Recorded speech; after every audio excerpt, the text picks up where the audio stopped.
Magandang umaga po sa inyo guys. Nandito po tayo sa Immaculate Conception, Bawan, Batangas.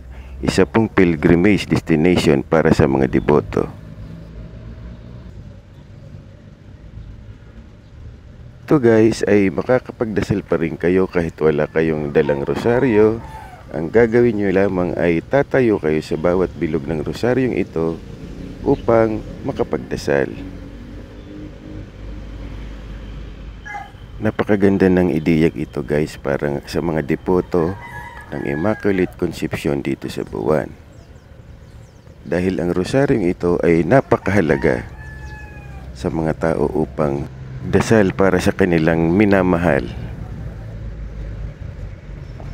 Dito guys ay makikita natin ang kabuuhan kung gaano kalaki ang rosaryong ito. Pagmasdan natin.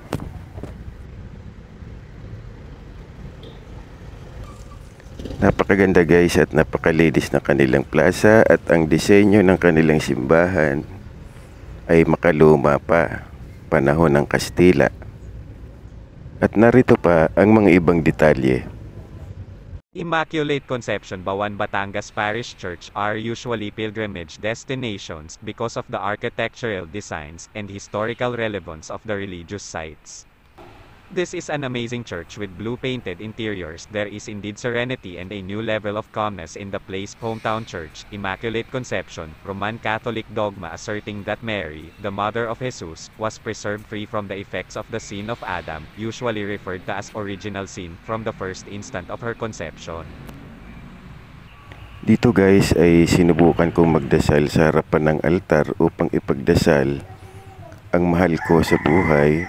At naramdaman ko ang presensya ni Lord at ako'y halos maiyak. At naramdaman ko ang kanyang presensya at tumayo ang aking mga balahibo. Napakasolemn ng lugar na ito.